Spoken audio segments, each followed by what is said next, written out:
Hello friends, आज के video में हम दिसंबर 2013 का थर्ड पेपर देख रहे हैं। तो सबसे पहला क्वेश्चन है,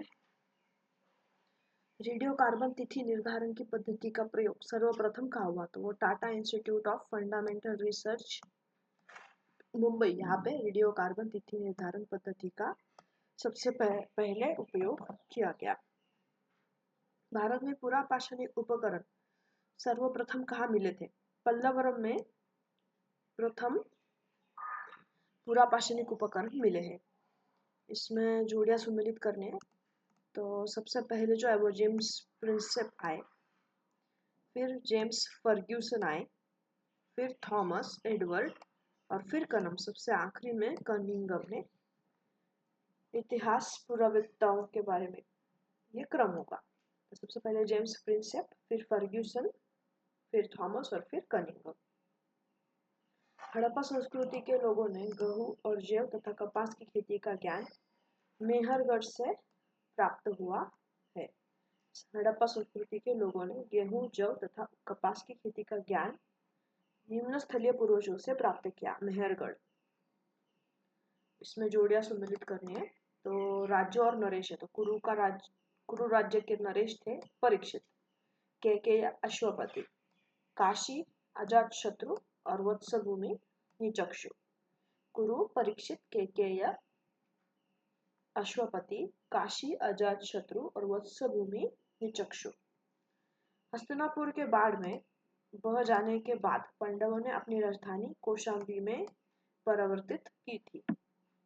पाटलिग्राम जो परवर्ती काल में सुप्रसिद्ध पाटलिपुत्र नगर बन गया था, प्रारंभ में उसका दुर्गीकरण कराया था अजातशत्रु ने। पाटलिपुत्र का दुर्गीकरण अजातशत्रु ने करवाया था। धर्मराज की उपाधि अशोक ने धारण की थी। धर्मराज अशोक ने धारण की थी।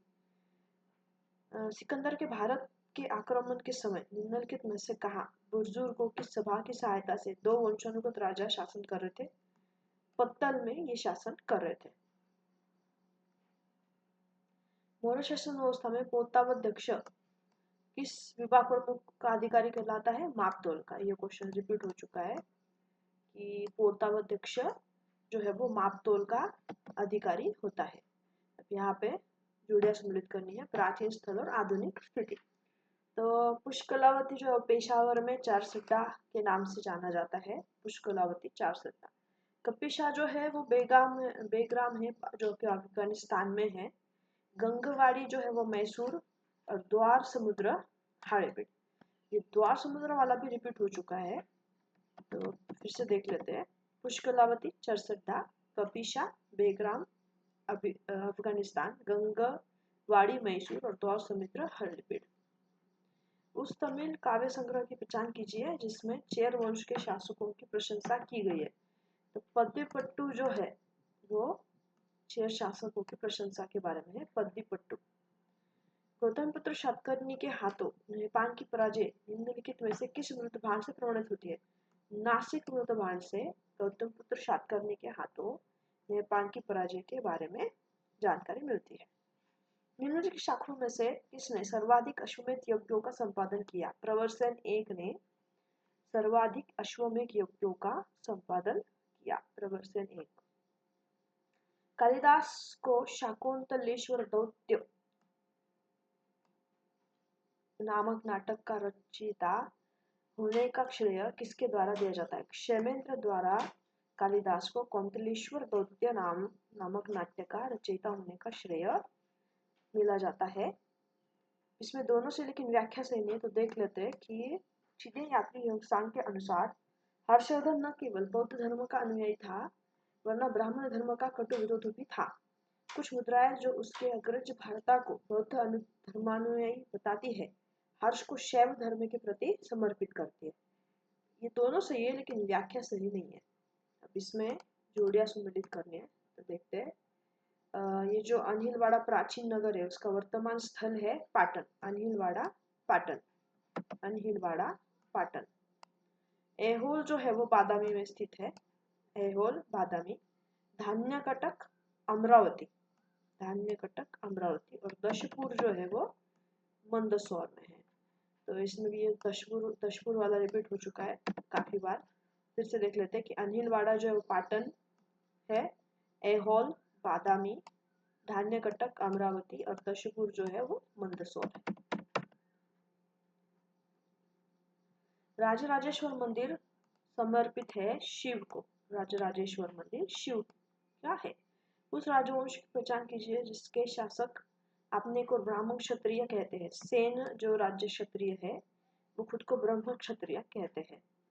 निम्नलिखित में से किस शासक ने खंबात में एक क्षतिग्रस्त मस्जिद के पुनरुद्धार के लिए आर्थिक सहायता प्रदान की थी? चामुंड राज ने खंबात में एक क्षतिग्रस्त मंदिर के पुनरुद्धार के लिए आर्थिक सहायता प्रदान की थी।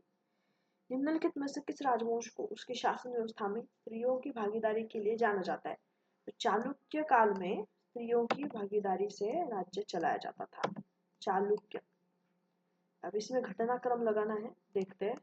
तो सबसे पहले जो है वो उसने राजेंद्र चोल द्वारा श्रीलंका पर विजय प्राप्त हुआ। फिर जो है कल्याणी के चालुक्य राज्य का पतन हुआ। फिर वेनेशियन यात्री मार्को पोलो दक्षिण भारत की यात्रा पर आए और फिर यादव राज्य देवगिरी का दिल्ली सल्तनत में विलय हुआ। निम्नलिखित में से किस ग्रंथ में फिरोज शाह तुगलक की नहर योजना का विस्तृत विवरण मिलता है? तारीख मुबारक शाही में फिरोज शाह तुगलक की नहर योजना के बारे में मिलती है।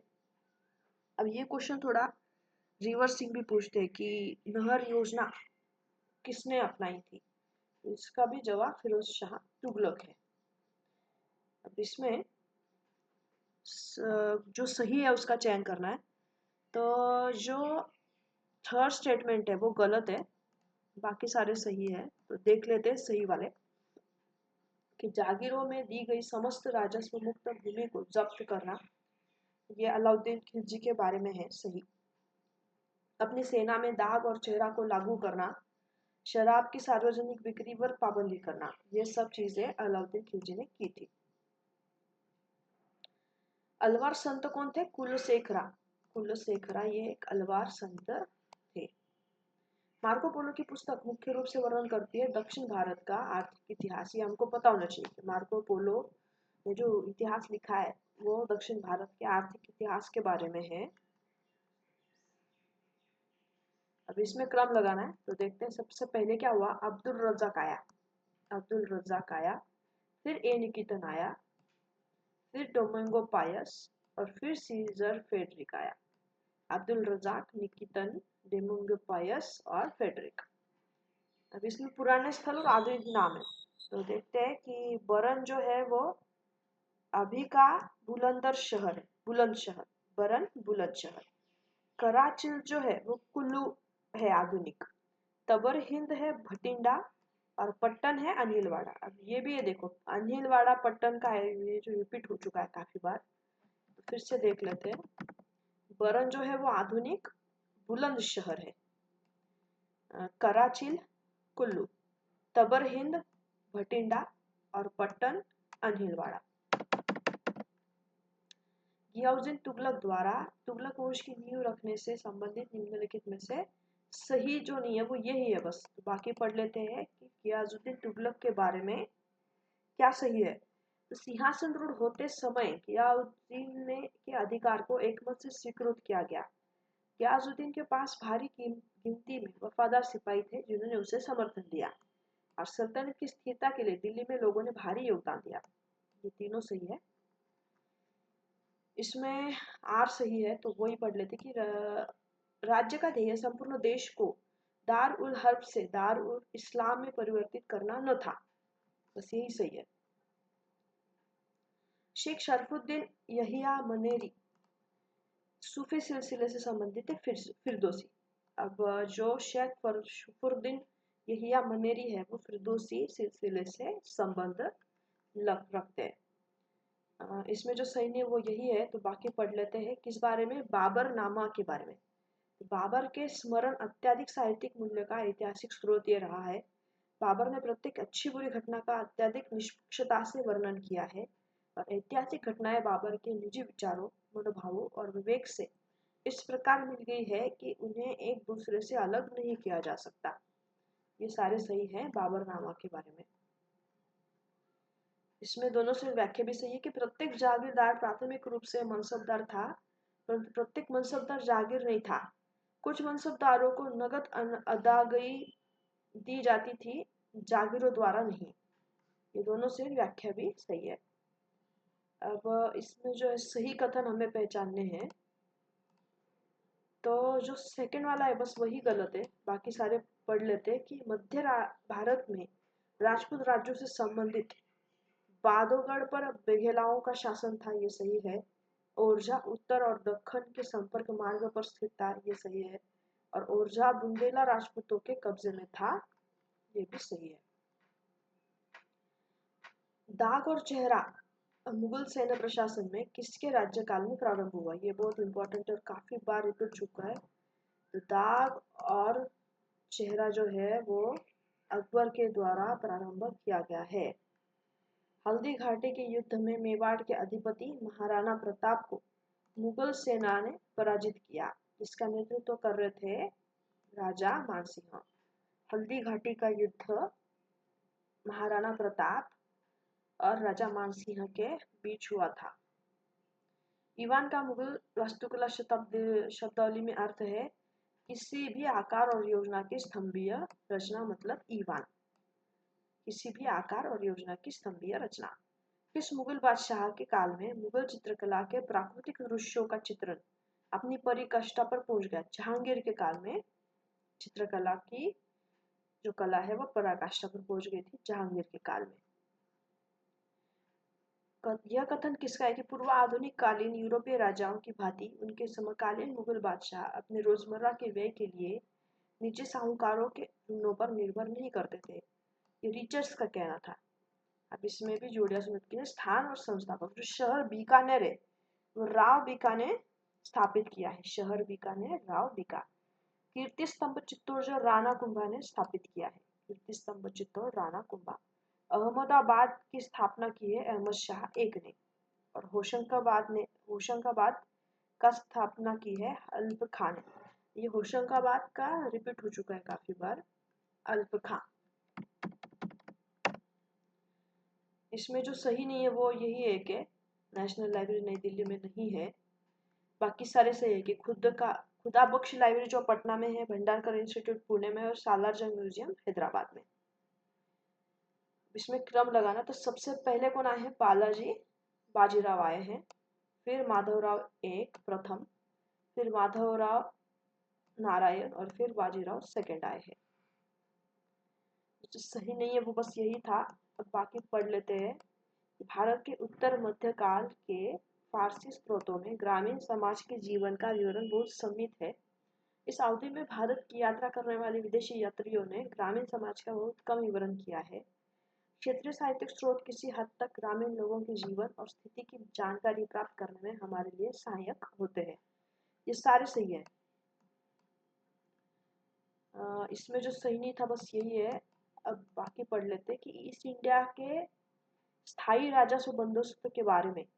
इसने जागीरदारों का एक वफादार वर्ग खड़ा किया, काश्तकारों को जमींदारों की कृपा पर छोड़ दिया और कंपनी के राजस्व वृद्धि प्रक्रिया में रुकावट आ गई। ये सही है।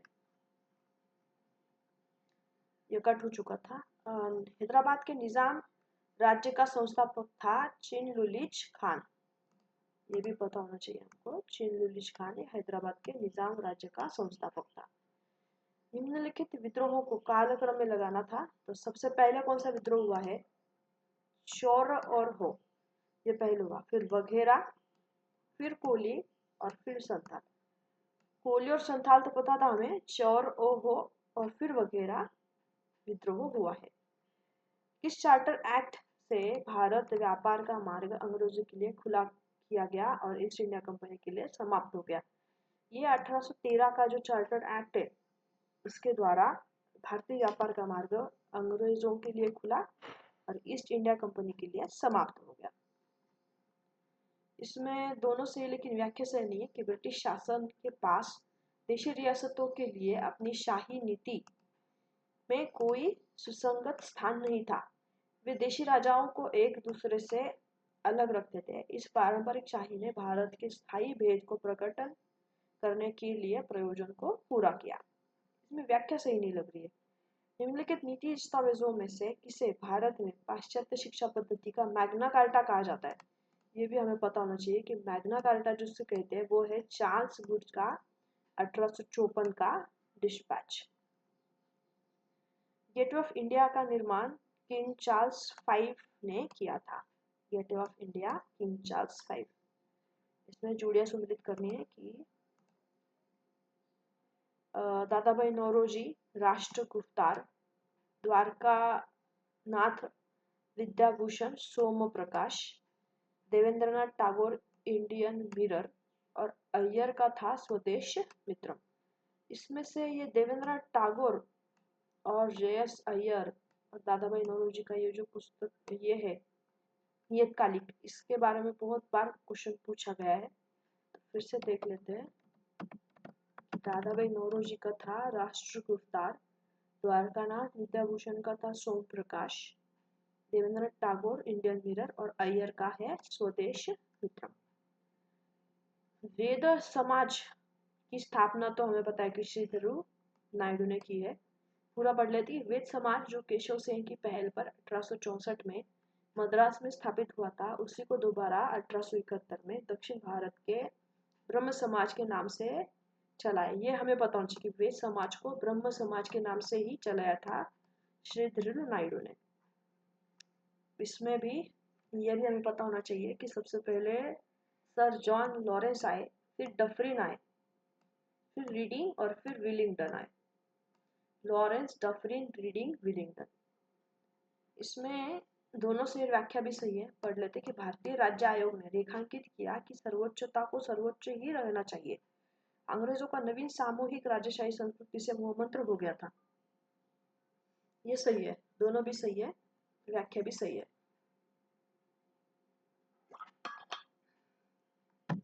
अभी आयोगों के बारे में ये क्वेश्चन रिपीट हो चुका है, पढ़ लेते हैं।